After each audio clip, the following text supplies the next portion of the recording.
Ciao guys, benvenuti nel video di oggi. Today we're going to be checking out a Balisong from Italy. This knife was provided to me by the amazing Fiore, and it is just a sight to behold.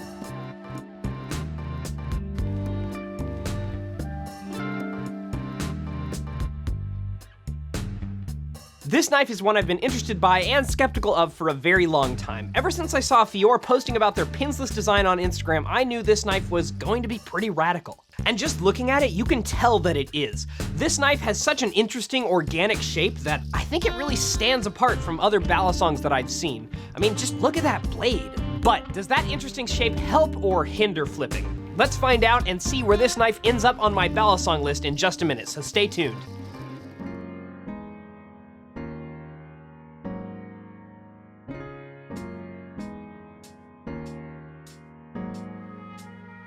This knife is a whole new design from Fiore, model 9565BB. It was redesigned off the original model with input Fiore got from flippers to make it a better flipper overall. This one in particular is the second of this model he's ever made, with the serial number 002 right inside the handle. I just want to thank Fiore for reaching out to me and sending me the second one he ever made of this model to review. He saw my videos on YouTube and thought that it would be a really good fit, and I'm very thankful for that.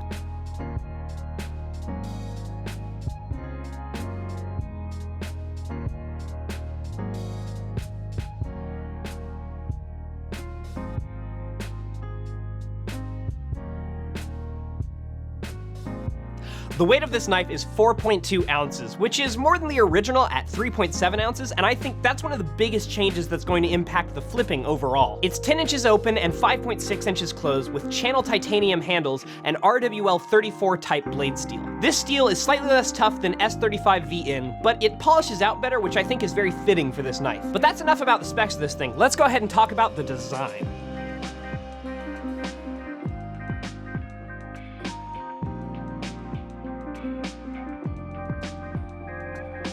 This knife sure is a looker, huh? Wow, that knife sure is This knife's design is striking, and it really captures the eye just from one look. The handles take the idea of simple circular holes going up the handle and add some intricate complexity. Every single one of these circles changes as you move up the handle, which I think is a really cool detail. Even the pivots themselves are interesting to look at with their strange combination of hardware. And then of course you get to the magnificent blade. The Tonto design of this blade is really just stunning. The crowned spine where your finger rests as you're doing chaplains, the hollow grind of the swedge, the fact that the bevels are all polished to a mirror finish while the flats remain satin. This knife really is just a work of art. The attention to detail that Fiore shows here is properly impressive.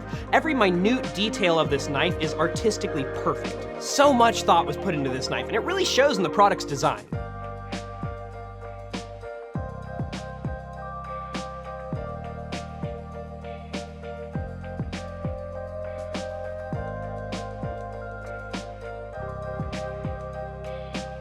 Along with the design, even the unboxing process was meticulously thought out. This knife comes packaged in a very nice cloth pouch with Fiore knife written on the side, and opening it up reveals a handwritten specs card along with a pinsless design sheet. Below this is a soft bag with Fiore written on the side, and inside of that, tucked away safely, is the knife inside of a leather sheath that also says Fiore. Finally, there's a microfiber cleaning cloth, which is really nice, especially for a blade this shiny. Unfortunately, there wasn't a fridge magnet included, which kinda sucks, but speaking of which, you will need that microfiber cloth. Like any polished surface, it may look great at first, but it tracks fingerprints like nobody's business. It's best to keep from touching this knife at all, or else you'll be cleaning it like a madman. Alright, so it looks pretty. Now how does it flip?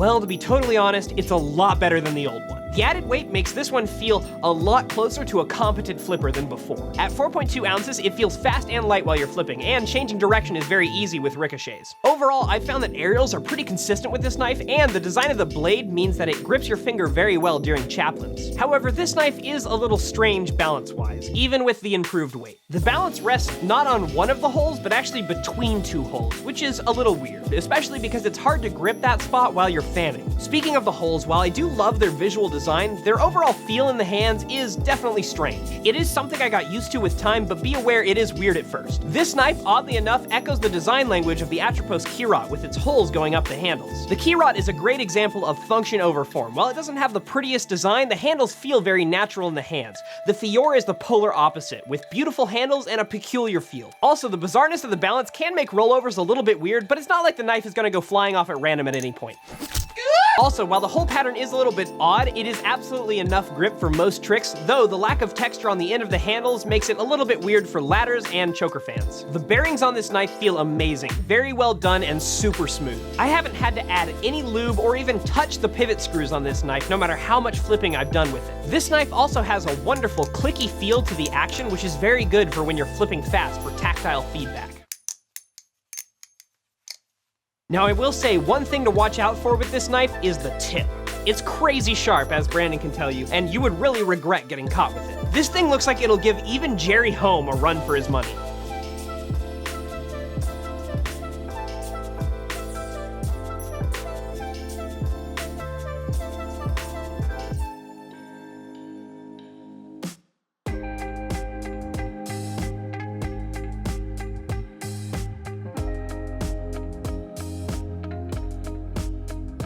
So at the end of the day, I think it comes down to whether or not I would recommend this knife. And honestly, it's complicated. After flipping and comparing this knife to the other knives on my list, it lands just above the Balisong in terms of overall flippability. And that's really only due to the weight difference. For a knife with a price tag of $1,500, I can't recommend you buy this as a flipper primarily. The fact that this is the most expensive knife on my list, combined with its place on this list, really proves that. But that brings me to another point that I brought up in my collection video about what I think is important about my Balisong. Building a good collection doesn't just mean getting good flippers.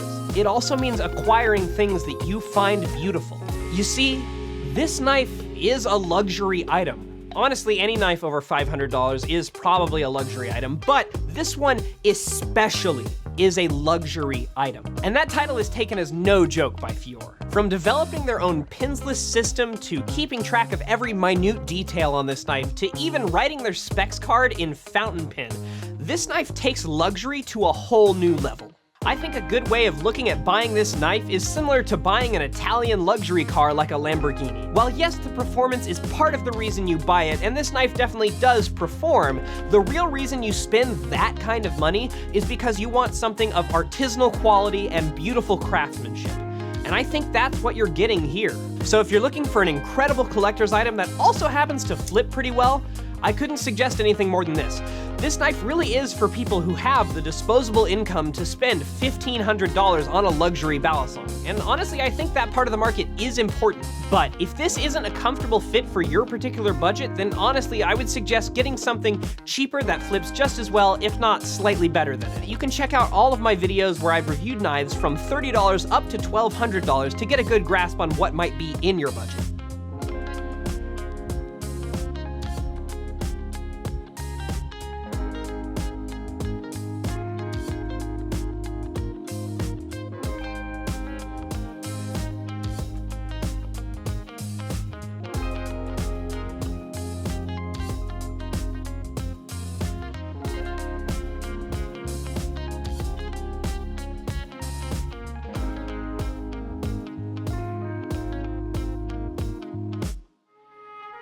But that's pretty much it for today's video. I'd love to hear your thoughts on this knife.